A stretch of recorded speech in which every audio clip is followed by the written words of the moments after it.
চিত্রনায়ক সোহেল চৌধুরীকে হত্যার ২৫ বছর পর দেয়া হলো মামলার রায়, যাতে আলোচিত ব্যবসায়ী আজিজ মোহাম্মদ ভাই সহ ৩ জনকে যাবজ্জীবন কারাদণ্ড দিয়েছেন আদালত। বাকি ৬ আসামি পেয়েছেন খালাস।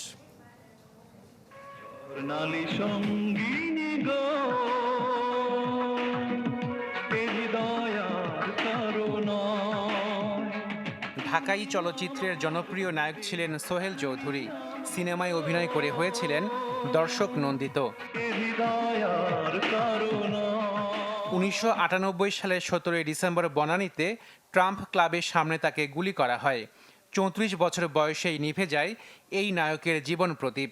হত্যাকাণ্ডে জড়িত থাকার অভিযোগে সে সময়ের আলোচিত ব্যবসায়ী আজিজ মোহাম্মদ ভাই, ট্রাম্প ক্লাবের মালিক বান্টি ইসলাম সহ ৯ জনকে অভিযুক্ত করে দেয়া হয় চার্জশিট। ২০০১ সালে শুরু হয় বিচার কাজ। দীর্ঘ ২৫ বছর পর বৃহস্পতিবার আলোচিত এই হত্যা মামলার রায় দেন ঢাকার ২ নম্বর দ্রুত বিচার ট্রাইব্যুনাল। রায়ে আজিজ মোহাম্মদ ভাই সহ ৩ জনকে যাবজ্জীবন কারাদণ্ড দেয়া হয়, ৬ জনকে দেয়া হয় খালাস। আদালত তার পর্যবেক্ষণে বলেন, এই মামলার সিডি গায়েব করা হয়েছে। সাক্ষীরা গা বাঁচাতে সাক্ষ্য দিয়েছেন। ৩৮ সাক্ষীর মধ্যে সাক্ষ্য দিয়েছেন মাত্র ১০ জন। আয়েশা মারা গেছে, তা আমরা এই সাক্ষ্য কোথায় পাবো?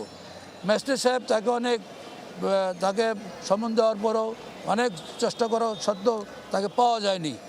সে বেঁচে আছে না মরে গেছে সেটাও আমরা জানি না। রায়ে মিশ্র প্রতিক্রিয়া দেখিয়েছেন আসামি পক্ষের আইনজীবীরা। কোনো সাক্ষী আদালতে এসে কারো নাম বলে নাই। তদুপরি এই মামলায় দেখা যায় বিজ্ঞ আদালত ৩ জনকে সাজা দিয়েছেন, সেটা সঠিক হয়নি বলে আমরা মনে করি। চার্জশিটে পলিটিক্যালি দেওয়া হয়েছে, পুলিশরা দিয়েছে এবং সেই পুলিশ 4টে পুলিশই মারা গেছে, 4 জন ম্যাজিস্ট্রেট মারা গেছে যারা বিষয় করেছে, কেস তদন্ত করেছে। ব্যবসায়ী আজিজ মোহাম্মদ ভাই দীর্ঘদিন থেকে পলাতক। তার আইনজীবী জানিয়েছেন, রায়ের বিরুদ্ধে আপিল করতে হলে তাকে দেশে আসতে হবে। আশিক প্রিন্স, চ্যানেল 24, ঢাকা।